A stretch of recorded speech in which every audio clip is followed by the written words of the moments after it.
नमस्कार दोस्तों, हमारे चैनल में फिर से आपका स्वागत है, जहां हम ब्रह्मांड के रहस्यों को उजागर करते हैं। आज हमारे पास चर्चा के लिए एक असाधारण विषय है। सूर्य का अध्ययन करने वाला भारत का पहला सोलर मिशन आदित्य L1, जिसने पहली बार सन की इमेजेस ली है। हम इस पर भी बात करेंगे। मेरे साथ जुड़े, क्योंकि हम इसके उद्देश्य और हमारी वैज्ञानिक समझ के लिए इससे होने वाले फायदों की खोज के लिए इस यात्रा पर निकल रहे हैं। आगे बढ़ने से पहले प्लीज हमारे चैनल को लाइक, शेयर, सब्सक्राइब करें और साथ ही नोटिफिकेशन का बेल जरूर प्रेस करें। कमेंट करके अपना सजेशन जरूर बताएं। चलिए शुरू करते हैं।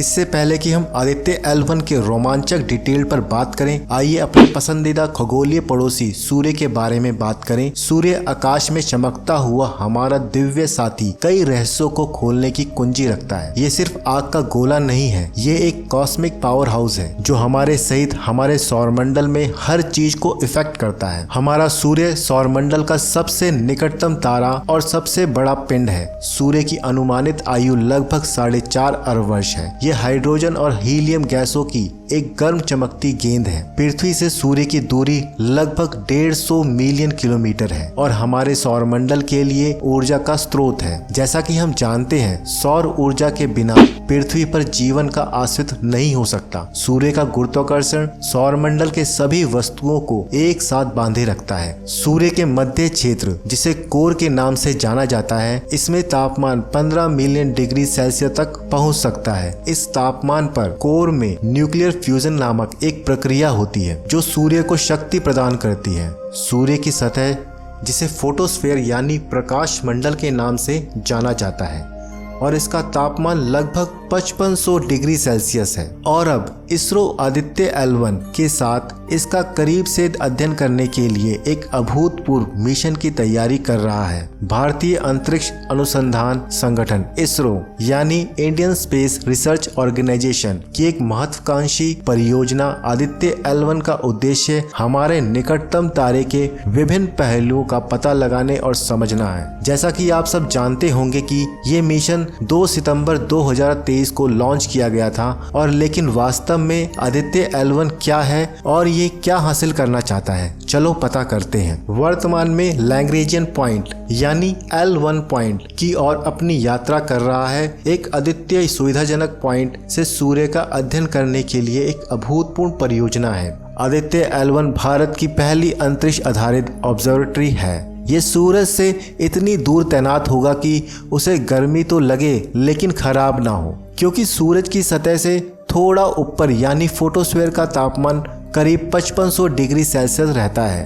केंद्र का तापमान 150 करोड़ डिग्री सेल्सियस रहता है। ऐसे में किसी यान या स्पेसक्राफ्ट का वहां जाना संभव नहीं है। L1 पॉइंट ऐसे संतुलन बिंदु को कहा जाता है। ये वो जगह है जहां धरती और सूरज के गुरुत्वाकर्षण के बीच एक बैलेंस बन जाता है। ना ही पृथ्वी का ग्रेविटेशनल फोर्स खींचे और ना ही सूर्य का ग्रेविटेशनल फोर्स खींचे। आदित्य L1 को सूर्य पृथ्वी की व्यवस्था के लैग्रेंज पॉइंट L1 के चारों ओर एक प्रभामंडल कक्षा में रखा जाएगा, जो पृथ्वी से लगभग 15 लाख किलोमीटर दूर है। यहाँ से सूर्य को बिना किसी बाधा या ग्रहण के लगातार देखने का लाभ मिलेगा। यानी इसरो की ओर से जो आदित्य L1 लॉन्च किया है, वह L1 पर जाकर स्थिर हो जाएगा। वहीं से सूरज के बारे में कई अहम जानकारियां जुटाएगा। सौर अवलोकनों के लिए L1 बिंदु को लैग्रेंजियन बिंदु में से सबसे महत्वपूर्ण माना जाता है, जिसकी खोज गणितज्ञ जोसेफ लुइस लैग्रेंज ने की थी। आदित्य L1 के साथ 7 पेलोड भेजा गया है।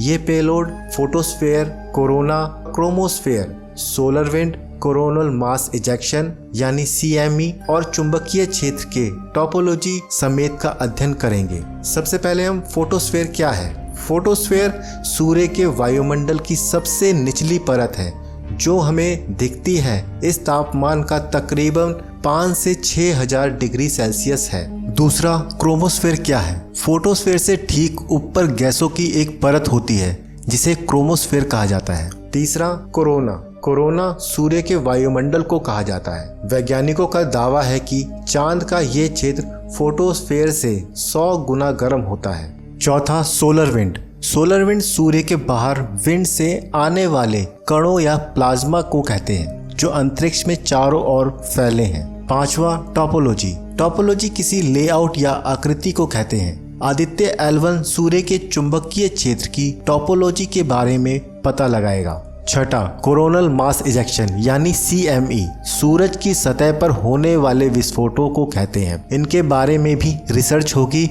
आप सोच रहे होंगे आदित्य L1 क्या करेगा? सौर तूफानों के आने की वजह से सोलर विंड और उनकी धरती के वायुमंडल पर क्या असर होता है? आदित्य L1 सूरज के कोरोना से निकलने वाली गर्मी और गर्म हवाओं की स्टडी करेगा। सौर हवाओं के विभाजन और तापमान की स्टडी करेगा। सौर वायुमंडल को समझने का प्रयास करेगा। अब ये सब कैसे करेगा? आदित्य L1 के पास 7 पेलोड्स हैं, जिसमें से पहला है PAPA यानी plasma analyser package for Aditya. ये सूरज की गर्म हवाओं में मौजूद इलेक्ट्रॉन्स और भारी आयन की दिशाओं और उनकी स्टडी करेगा। कितनी गर्मी है इन हवाओं में इसका पता करेगा। साथ ही चार्ज कणों यानी आयंस के वजन का भी पता करेगा। दूसरा पेलोड VELC यानी विजिबल लाइन एमिशन कोरोनाग्राफ। इसे इंडियन इंस्टीट्यूट ऑफ एस्ट्रोफिजिक्स ने बनाया है। सूर्ययान में लगा VELC सूरज की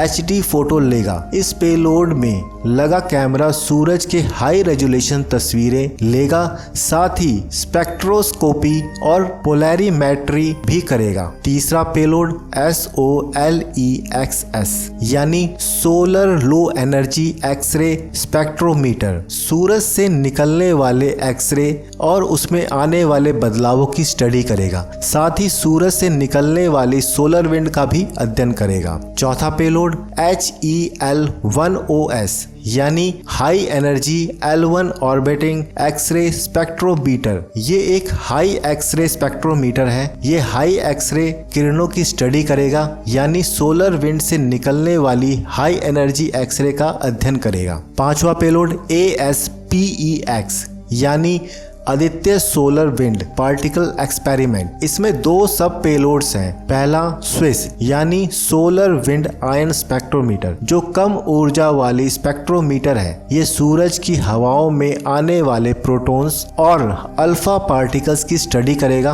दूसरा STEPS यानी super thermal and energetic particle spectrometer. ये सौर हवाओं में आने वाले ज्यादा ऊर्जा वाले आयंस की स्टडी करेगा। छठा पेलोड MAG यानी advance triaxial high resolution digital magnetometers. ये सूरज के चारों तरफ मैग्नेटिक फील्ड की स्टडी करेगा। साथ ही धरती और सूरज के बीच मौजूद कम तीव्रता वाली मैग्नेटिक फील्ड की भी स्टडी करेगा।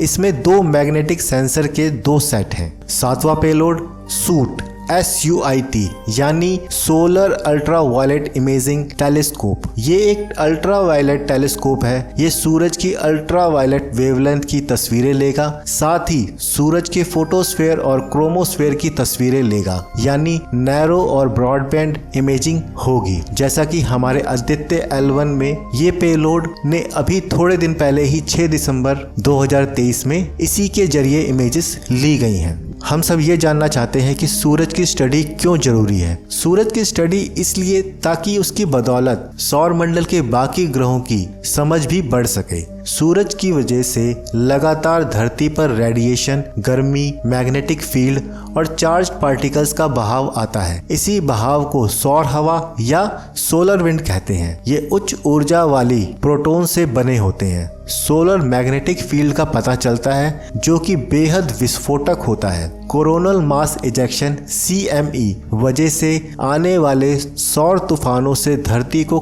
कई तरह के नुकसान की आशंका रहती है। इसलिए अंतरिक्ष के मौसम को जानना जरूरी है। ये मौसम सूर्य की वजह से बनता और बिगड़ता है। आदित्य L1 मिशन की सफलता का पहला सबूत अब मिल गया है। इसरो की तरफ से 11 इमेज शेयर की गई है। इस सोलर अल्ट्रावायलेट इमेजिंग टेलीस्कोप जिसको सूट्स ने सूरज की पहली बार फुल डिस्क तस्वीरें ली हैं। ये सभी तस्वीरें 200 से 400 नैनोमीटर वेवलेंथ की हैं, यानी आपको सूरज 11 अलग अलग रंगों में दिखाई दे रहा है। आदित्य L1 के सूट पेलोड को 20 नवंबर 2023 को ऑन किया गया था। इस टेलीस्कोप ने सूरज के फोटोस्फेयर और क्रोमोस्फेयर की तस्वीरें ली हैं। फोटोस्फेयर से मतलब सूरज की सतह से, जबकि क्रोमोस्फेयर का मतलब सतह और बाहरी वायुमंडल के बीच मौजूद पतली परत। क्रोमोस्फेयर सूरज की सतह से 2000 किलोमीटर ऊपर तक होती है। ऐसा पहली बार हुआ है जब सूट की मदद से फुल डिस्क इमेज कैप्चर हुई है। फुल डिस्क से मतलब सूरज का जो हिस्सा